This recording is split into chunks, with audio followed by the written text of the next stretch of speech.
X-Force issue 8 heads to London, where the Domino clone is told by her Mark to come to bed. The woman rips off her ear, removing the high tensile garrote wire that was within it, which she plans on using to kill the minister in the other room. But when she returns, she finds Domino waiting for her, saying that her luck is about to run out. She tells the clone to drop her weapons, but the clone throws a lamp at her, telling Domino that she is the weapon. In the chaos, the clone hides herself, ripping into her arm and pulling out another knife as she says she is going to stop a pro-mutant legislation by killing the minister, but before she can stab the cowering man with the bone knife she is wielding, she is shot in the head by Domino. Later, Domino takes the clone back to Krakoa and to Sage and Dr. Reyes, who look over the body and know that the entire body is made up of weapons like explosive teeth and reinforced bones, just like the assassins who attacked Krakoa and killed Xavier. The only difference here is that this woman has Domino's DNA woven into her. Sage says that this can't be the only one and that there will be more Domino assassins out there. Domino knows it won't be many more since she found a 4-leaf clover on the island,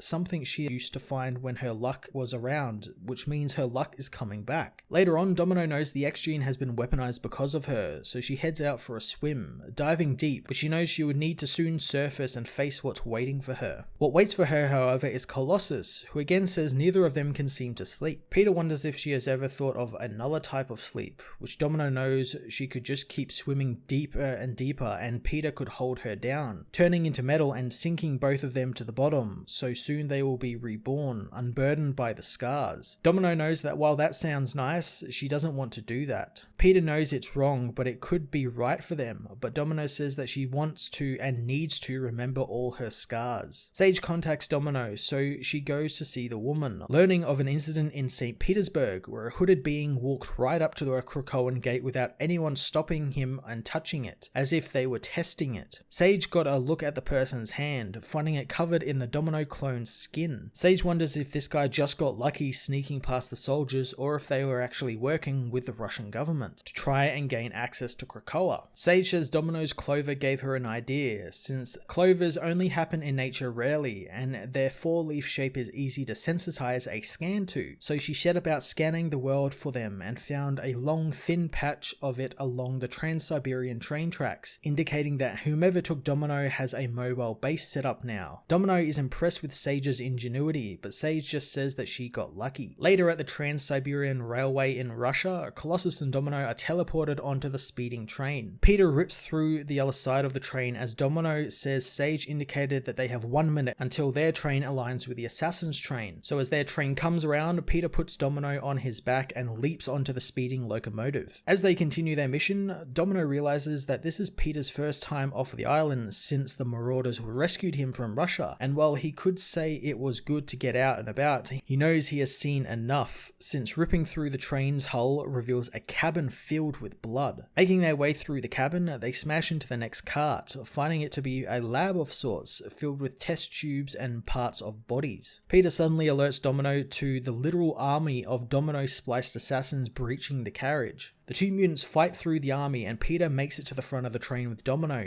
using his immense strength and frame to stop the train in its tracks, derailing it. In the aftermath, Peter cradles the injured Domino, who tells him when she comes back as a new mutant, she wants to remember everything and keep her scars. She won't die until Peter promises to make that happen, and he does, letting Domino die from her wounds. Elsewhere, Zeno learns of their mobile lab being decimated by the mutants. A voice asks how much it cost, learning from the mask leader it was tens of millions of Russian rubles. He tells his muscle Finnegan that the man who dared question him is speaking out of term, so he should set him straight. The voice says that they know that they are at a loss with the lab being destroyed and they hate to lose. Finnegan is killed by the man, who says that while others want Zeno to be a democracy, they know that to be weak, as is slinking around in the shadows, which is why they are going to make a resolution of strength and declare war on the mutants.